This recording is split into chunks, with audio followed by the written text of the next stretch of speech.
तर काल काय म्हणताय? नमस्कार. महिला विधेयक जे आहे ते नामंजूर झालेलं आहे. काय एकूणच त्या संदर्भात सगळ्यात म्हणजे आरोप प्रत्यारोप देखील होताना पाहायला मिळते. बघा, खरं म्हणजे कालचं लोकसभेमधलं खऱ्या अर्थाने महिला विधेयक नव्हतंच. महिलांच्या नावावर यांना पूर्णपणे ह्या देशाची राजनीती किंवा देशाचे लोकसभेचे मतदारसंघ आपल्याला पूरक कसे ठरतील भारतीय जनता पक्षाला, या दृष्टीने तयार केलेलं ते एक षडयंत्र होतं. आणि महिला विधेयकाच्या आडून त्यांना त्यांचा स्वतःचा पक्षीय अजेंडा हा मतदारसंघाच्या पुनर्रचनेचा जो आहे तो राबवायचा होता. म्हणून महिला विधेयक जर स्वतंत्र जर मांडलं असतं पुनश्च एकदा, खरं म्हणजे स्वतंत्र मांडण्याची गरजच नव्हती. एकदा 2023ला महिला विधेयक मंजूर झालं असताना त्याला आता पुन्हा एकदा महिला विधेयक मांडायची गरजच काय होती?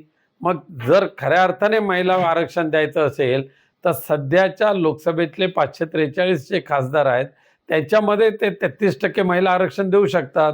महाराष्ट्रामध्ये 288 विधानसभेचे मतदारसंघ आहेत, त्यामध्ये 33% महिला आरक्षण देऊ शकतात. त्यामध्ये पुन्हा मतदारसंघाची पुनर्रचना करण्याची काय आवश्यकता आहे?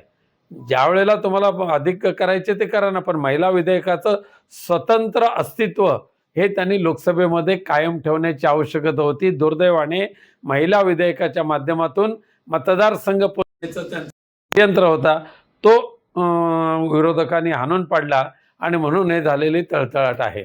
त्यावरूनच तुमच्या माजी खासदार प्रियंका चतुर्वेदी यांनी नाराजी व्यक्त केलेली पाहायला मिळाली. महिलांसाठी हा दिवस दुर्दैवी असल्याचं देखील त्यांनी म्हटलं. तर कुठेतरी पण त्या दुर्दैवाचे वाटेकरी किंवा पाप ज्यांनी केलंय तो सत्ताधारी पक्षानेच केलेला आहे. केंद्रामध्ये भारतीय जनता पक्षाचा जो सत्ताधारी पक्ष आहे ते ज्या दुर्दैवाचे धनी आहेत.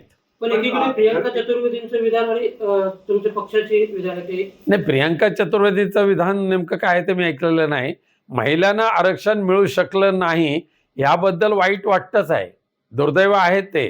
पण ते दुर्दैव खऱ्या अर्थाने भारतीय जनता पक्षाने ओढवून आणलेलं आहे. त्यांना खऱ्या अर्थाने महिलांना जर आरक्षण द्यायचं होतं पार्लमेंटमध्ये आणि विधानसभेमध्ये तर 2023ला पारित झालेल्या विधेयकाची त्यांनी ताबडतोब अंमलबजावणी करावी. विधेयक पडल्यानंतर आनंदोत्सव साजरा करणं हे निंदनीय आहे असं अमित शहा म्हणतात. विधेयक पाडल्यानंतर आनंदोत्सव साजरा करणं हे चुकीचं आहे. पण ते विधेयक ज्या कपटी राजकीय वृत्तीने आणलं गेलं होतं त्या कपटी राजकीय वृत्तीला काल संसदेमध्ये 12 वर्षानंतर पायबंद घातला गेला. हे सुद्धा लोकशाहीचा तो विजय आहे.